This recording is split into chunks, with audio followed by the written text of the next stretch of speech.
Saludos de éxito divino. Bienvenidos a Escuela Sabática Profundizada. Lección 2. Sorprendidos por la gracia. Sin embargo, daremos un enfoque teológico con el título La mujer iglesia frente al movimiento laico.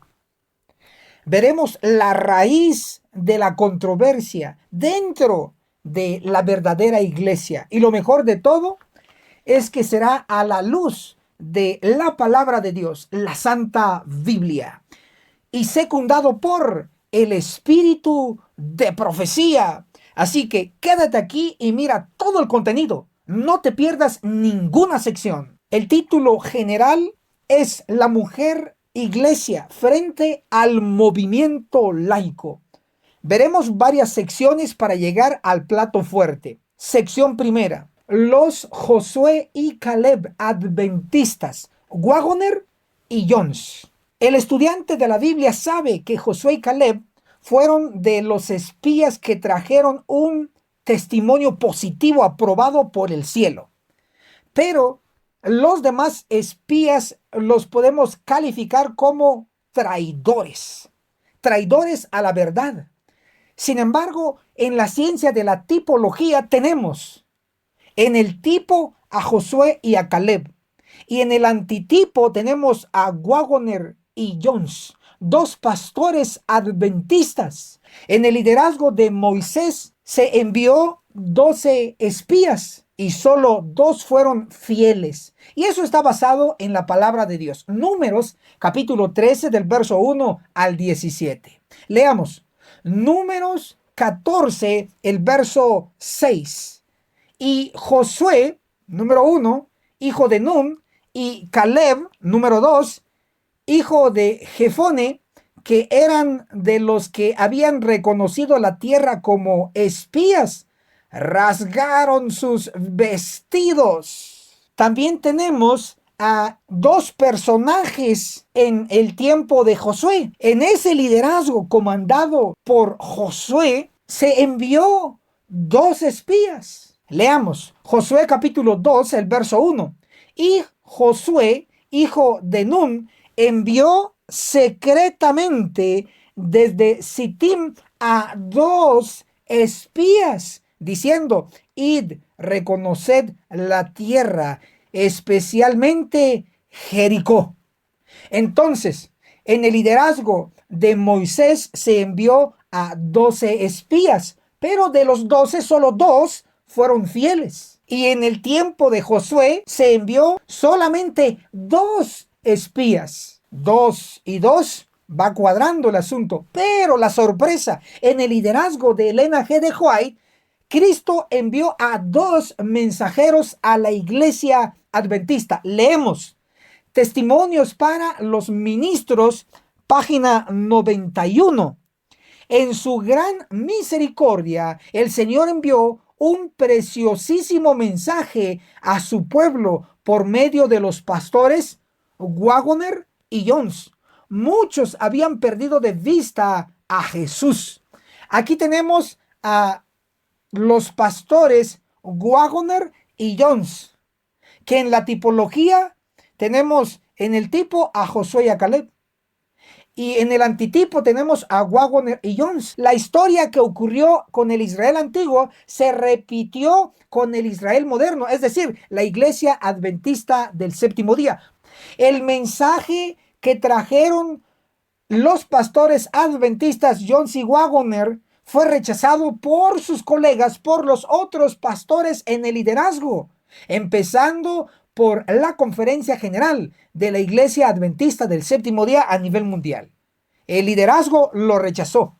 Rechazó el mensaje enviado en 1888. Por eso, Nahum, capítulo 3, el verso 18, declara: duermen tus pastores, oh rey de Asiria.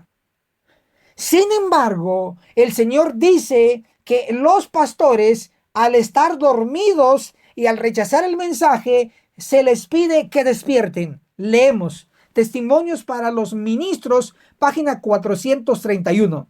Despierten los ministros, es decir, los pastores. Háganse cargo de la situación. La obra del juicio comienza en el santuario. Leed Ezequiel 9, del verso 2 al 7. Lo primero que deben hacer los pastores al despertar, número uno, es leer, estudiar y enseñar Ezequiel 9. Vemos que en la actualidad no se está predicando Ezequiel 9. Y es lo que indica la profecía, es lo que indica el Señor. Hoy en el mensaje directo y llano es que se debe estudiar Ezequiel 9. Así que escribe en los comentarios, pastores, leer Ezequiel 9. Lo más básico. Escribe en los comentarios, pastores, leer Ezequiel 9. Es así, pastores, leer Ezequiel 9. Ahora analicemos la sección. Cordón rojo, sangre roja y el sello en la frente. Citamos Josué capítulo 2, el verso 18. A menos que cuando entremos en la tierra, ates este cordón de hilo escarlata a la ventana, por la cual nos dejas bajar, y reúnas contigo en la casa a tu padre y a tu madre, a tus hermanos y a toda la casa de tu padre. Aquí este texto nos dice enfáticamente sobre el cordón de hilo escarlata. Escarlata, la definición es un color rojo intenso. Por lo tanto, el cordón de hilo escarlata es un cordón de hilo rojo intenso, que era la señal para los sobrevivientes que estuviesen dentro de la casa. Por lo tanto, podemos decir afirmativamente que todos los congregados en la casa con el cordón de hilo rojo se salvaron de la destrucción. ¡Qué tremendo! Impactante. Sin embargo, también tenemos un ejemplo más de salvación. Éxodo capítulo 12, el verso 23. Pues el Señor pasará para herir a los egipcios, y cuando vea la sangre roja en el dintel y en los dos postes de la puerta, el Señor pasará de largo aquella puerta y no permitirá que el ángel destructor entre en vuestras casas para heriros. Aquí se nos informa sobre la primera Pascua cuando salieron de Egipto.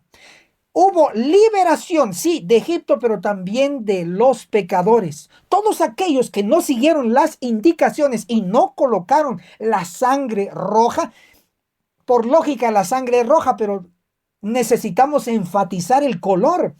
Todos aquellos que no colocaron la sangre roja de cordero en su dintel y en los postes de sus puertas, en sus casas, murieron. Pero todos aquellos que sí siguieron las instrucciones y colocaron la sangre roja de cordero en sus puertas, sobrevivieron.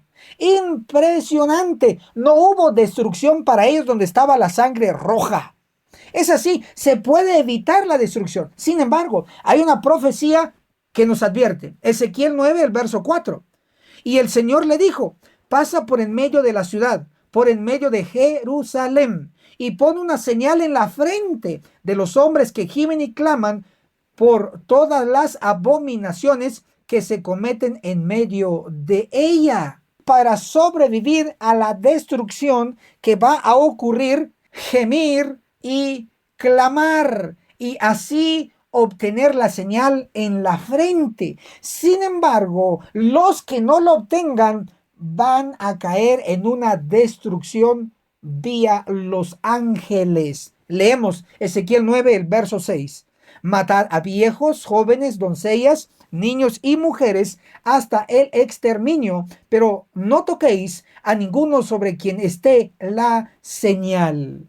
Los que no tengan la señal en sus frentes, así como las casas que no tenían el cordón rojo, perecieron, así como las casas que no tenían la sangre roja, fueron destruidos los primogénitos. Así también en nuestro tiempo, los que no tengan el sello en sus frentes, dice el texto de la palabra de Dios, que serán destruidos, serán abatidos con las armas de los ángeles. Por eso decimos, para sobrevivir es urgente el sello en la frente. Escribe en los comentarios el sello en la frente. Vamos, escribe el sello en la frente.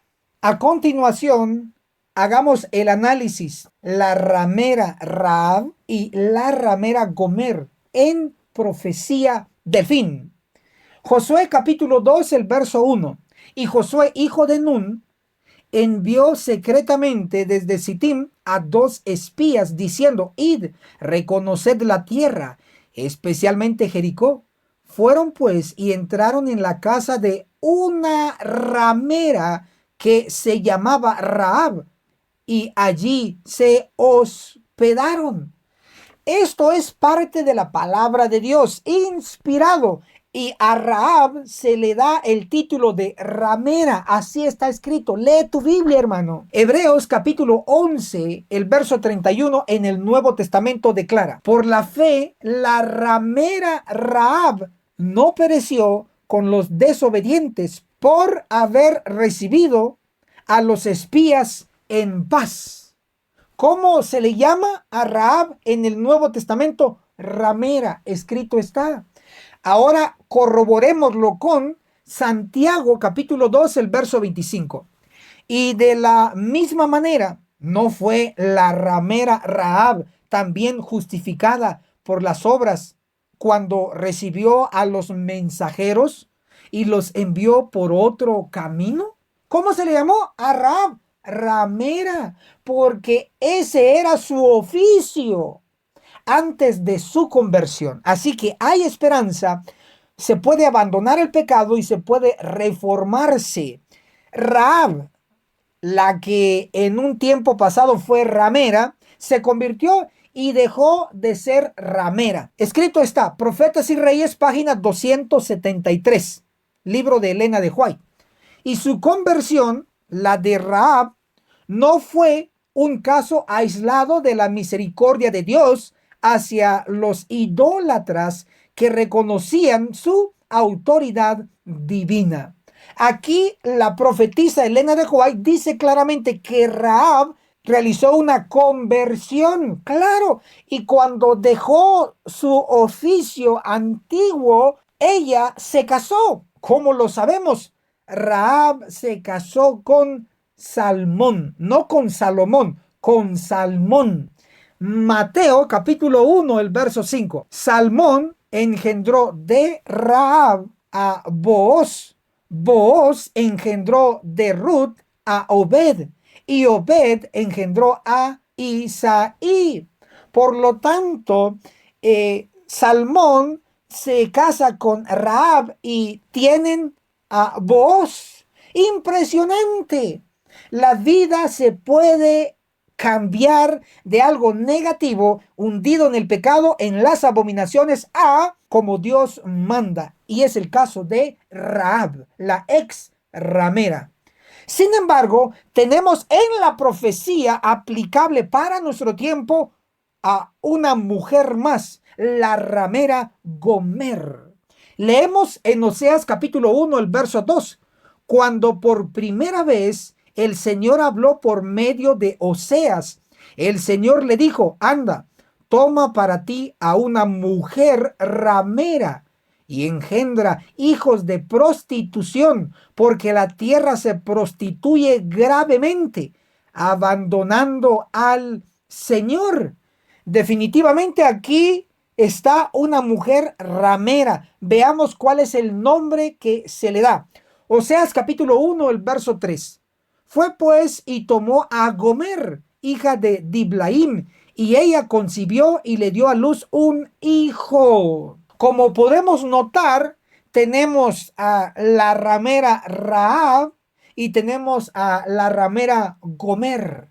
Veamos un análisis teológico profundo. Atentos. A continuación, el plato fuerte. Tenemos la mujer iglesia frente al movimiento laico. La mujer Gomer de Oseas capítulo 1 y capítulo 2 es una mujer simbólica. Comprobémoslo.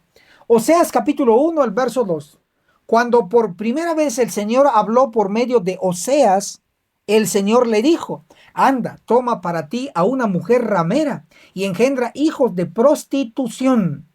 A los siervos de Dios, como sacerdotes, profetas, etcétera, se les dio la orden de no casarse con ramera. Pero aquí, en Oseas capítulo 1, verso 2, se le da la orden al profeta Oseas de casarse con una ramera. Sale fuera de lo común, pero veamos si esto ocurrió o no. Levítico capítulo 21, el verso 14. Mujer viuda o divorciada o infame o ramera no tomará, sino tomará de su pueblo virgen por esposa. Por lo tanto, la orden de Dios a Oseas de casarse con una ramera no fue real, fue solo una ilustración simbólica, porque se usó un lenguaje simbólico, tal cual está escrito en el libro de Elena de White, Profetas y Reyes, página 223. En un lenguaje simbólico, Oseas presentó el plan que Dios tenía. Como puede notarse, el lenguaje que utilizó el profeta Oseas cuando escribió Oseas capítulo 1 y Oseas capítulo 2 es un lenguaje simbólico, no es literal, porque Dios no puede contradecirse. Si primero dijo, no se casen con ramera, cásense con una virgen, y por el otro lado está diciendo, ve y cásate con una ramera, no, Dios no se puede contradecir, porque eso no fue real, fue una ilustración, fue un simbolismo que Dios utilizó en Oseas 1 y Oseas 2. Como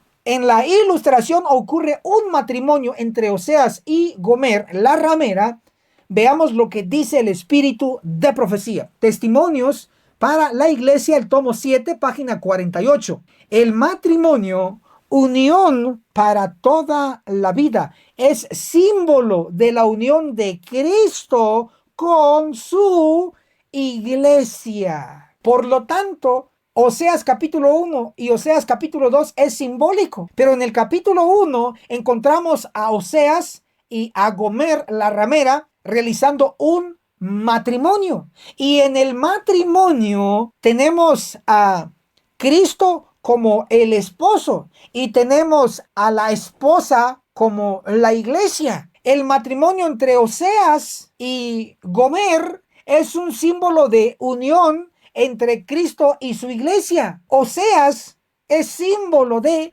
Cristo y Gomer es símbolo de la iglesia actual. Citamos el conflicto de los siglos, página 431.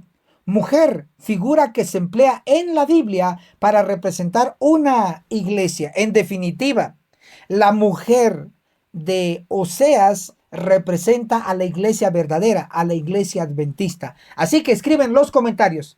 La mujer de Oseas representa a la iglesia adventista. La mujer de Oseas representa a la iglesia adventista. Te leo en los comentarios. La mujer de Oseas representa a la iglesia adventista. Amén.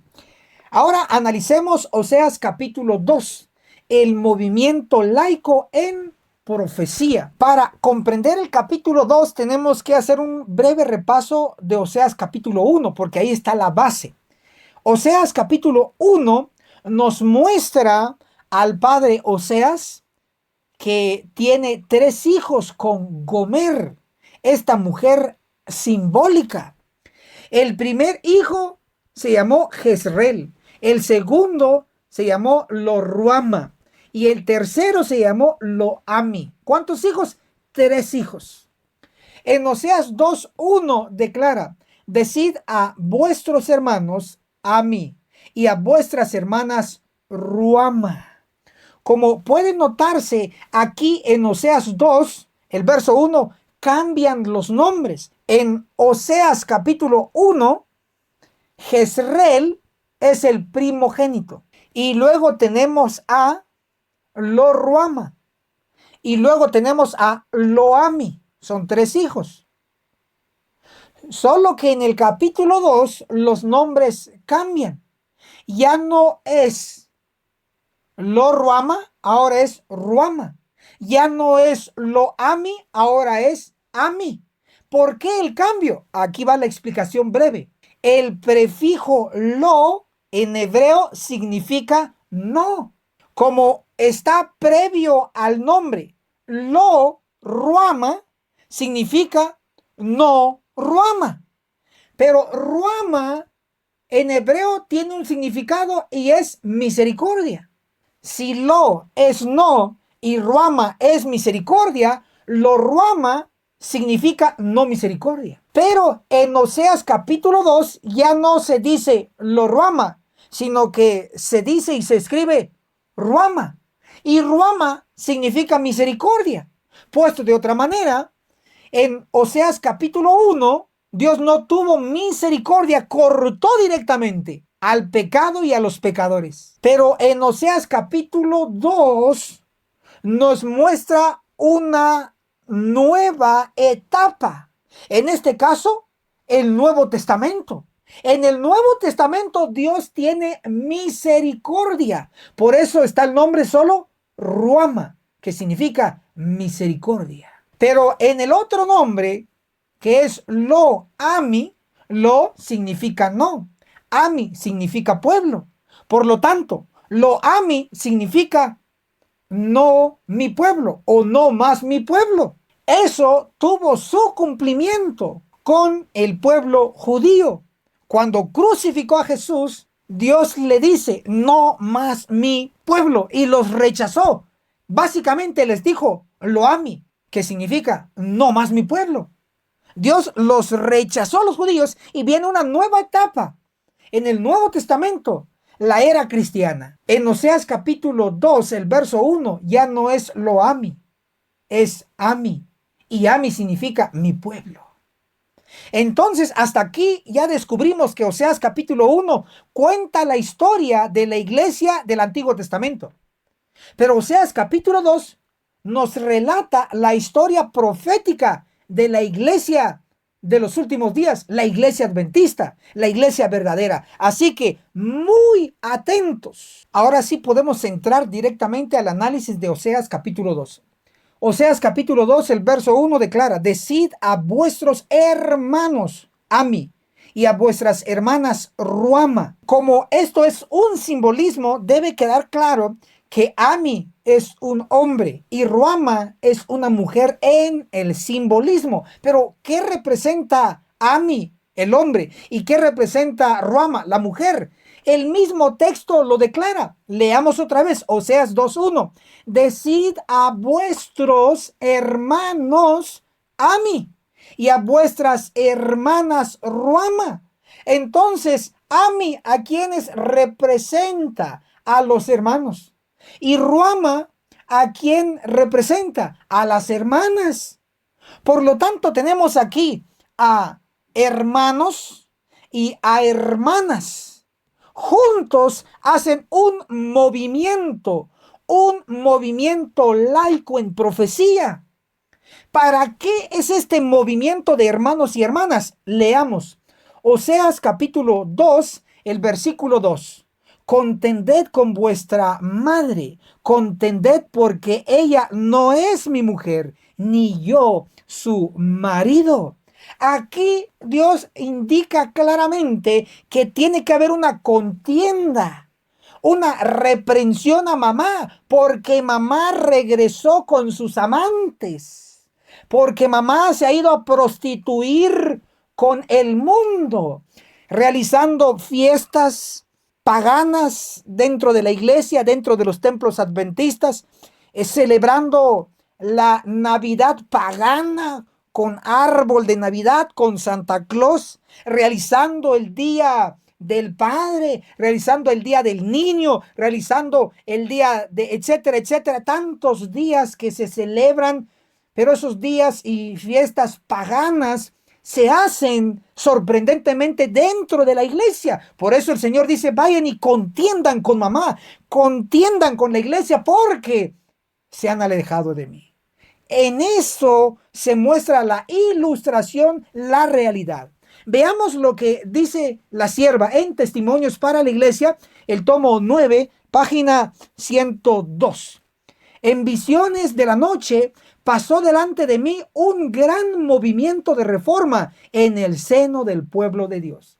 A pesar de los pesares, la iglesia adventista del séptimo día es la iglesia verdadera de Dios, pero está cometiendo pecados en su medio, está cometiendo abominaciones en medio de todo el desastre. Dios levanta un movimiento laico, como lo dice la sierva, un movimiento de reforma. Reforma no es malo, reforma es bueno, porque reforma, esa palabra significa un cambio para bien, un cambio para vida.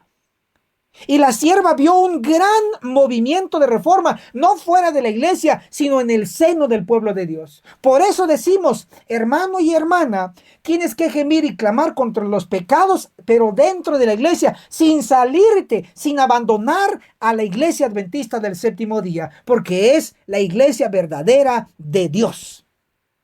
Pero para ello, Dios está luchando a través de los laicos, a través de los hermanos y las hermanas, que juntos como un movimiento estamos trabajando y luchando para la salvación de nuestra amada iglesia adventista del séptimo día. Y este es el proceso de conquista a mamá, a la iglesia.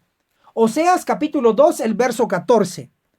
Pero he aquí que yo la atraeré y la llevaré al desierto y hablaré a su corazón.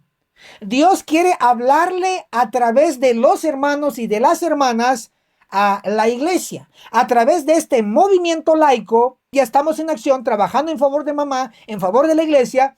Dios quiere conquistar, pero ¿qué va a ocurrir si no se deja que le hablemos a su corazón? Si no quiere escuchar el mensaje de advertencia, ¿qué va a ocurrir con la iglesia? Aquí lo dice el simbolismo profético. Oseas 2, el verso 15. Y le daré sus viñas desde allí, y el valle de Acor por puerta de esperanza. ¿Hay esperanza para la iglesia adventista? Sí. ¿Se va a salvar todos los miembros y todos los millones de bautizados dentro de la iglesia? No, lamentablemente. I'm sorry, lo siento, pero es la triste realidad y hay que aceptarla. Sin embargo, la iglesia no va a caer, la iglesia va a triunfar con los fieles, con el movimiento laico, porque dice el texto que le va a dar por puerta de esperanza el valle de Acor. La esperanza de la iglesia, si sigue en su terquedad y no aceptar el mensaje de advertencia, de verdad presente, y lo rechaza y lo sigue rechazando, entonces le va a tocar el valle de Acor. ¿Y qué pasó en el valle de Acor? Leemos Josué capítulo 7, el verso 24. Entonces Josué y con él todo Israel tomó a Acán, hijo de Zera, y la plata, el manto, la barra de oro, sus hijos, sus hijas, sus bueyes, sus asnos, sus ovejas, su tienda y todo lo que le pertenecía, y los llevaron al valle de Acor. Lo que ocurrió ahí en el valle de Acor fue el apedreamiento de Acán el ladrón de los recursos del Señor, y junto con su familia. Fue lamentable, sin embargo ocurrió. Y eso fue en el valle de Acor. Si hoy mamá, si hoy la iglesia, si hoy la mujer no quiere comprender y no quiere reformarse, no quiere dejar los pecados y va a seguir tercamente en lo malo, en lo no inspirado, entonces el Señor le va a dar el valle de Acor, como le dio el valle de Acor a Acán con la destrucción de su familia. Esto es muy serio. Leemos Josué 7, el verso 26. Y levantaron sobre él un gran montón de piedras que permanece hasta hoy. Y el Señor se volvió del furor de su ira. Por eso se ha llamado aquel lugar el Valle de Acor hasta el día de hoy. El Valle de Acor se convirtió en un símbolo de la destrucción de los pecadores. Y el texto de Oseas 2, el verso 15 dice que Dios le va a dar a la iglesia, a la mujer, una puerta de esperanza, el valle de Acor. Porque si no quiere que le hablemos a su corazón y no se deja conquistar la iglesia y no acepta el mensaje y no se reforma, entonces va a venir el Valle de Acor, es decir, la destrucción de parte de Dios. Leemos que hoy hay Acanes en nuestro medio. Testimonios para la iglesia, el tomo 5, página 146. Si la presencia de un solo Acán bastó para debilitar todo el campamento de Israel, podemos sorprendernos ante el escaso éxito que coronan nuestros esfuerzos. Ahora que cada iglesia y casi cada familia tiene su Acán. ¿Qué ocurrió en el Valle de Acor? Se apedreó a Acán, el pecador, con su familia. Pero dice la sierva, fundadora de la iglesia adventista, que en cada iglesia hay un Acán. Y casi en cada familia, que en tu familia no esté el Acán. Porque vendrá el Valle de Acor, vendrá destrucción. Atentos, esta destrucción lo van a realizar los ángeles, tal cual lo dice Cristo en Mateo capítulo 13, el verso 39. Los ángeles van a cortar en el fin del mundo, en nuestro tiempo. ¿Qué van a usar los ángeles? Amós 9:10. A espada morirán todos los pecadores de mi pueblo. Y la sierva nos da este otro detalle impresionante. Materiales 1888 por Elena G. de White, página 1303. Estamos en los peligros de los últimos días. Pronto vendrá el momento cuando se cumplirá la profecía de Ezequiel 9. Esa profecía debe ser estudiada cuidadosamente porque se cumplirá al pie de la letra. El Valle de Acor, allí ocurrió destrucción de los pecadores del pueblo de Dios. Y el Valle de Acor simbólicamente se va a repetir nuevamente, va a haber destrucción dentro del pueblo de Dios, o ese juicio de los vivos está con detalles en Ezequiel 9. Yo te pido encarecidamente, hermano y hermana, deja de apoyar a la corrupción, deja de apoyar donde no se está predicando la verdad presente. Apoya al movimiento laico, apoya a este movimiento. Hay gran necesidad. Necesitamos alcanzar a millones de adventistas llevándoles la advertencia que Dios hoy le está hablando a su corazón. Quiere conquistar a la iglesia adventista, Cristo. Pero si no se deja conquistar y sigue tercamente en sus pecados y haciendo lo que no es bíblico, entonces y solo entonces vendrá el Valle de Acor, es decir, el cumplimiento de Ezequiel 9, una destrucción masiva realizada por los ángeles. Así que estás a tiempo, hermano. Estás a tiempo, hermana. Súmate a este movimiento laico. Apoya ahora o nunca, porque el tiempo se nos acaba. Escribe en los comentarios, apoyaré a este movimiento laico adventista. Dedica unos segundos. Escribe en los comentarios, apoyaré a este movimiento laico adventista. Vamos, vamos, escribe. Apoyaré a este movimiento laico adventista.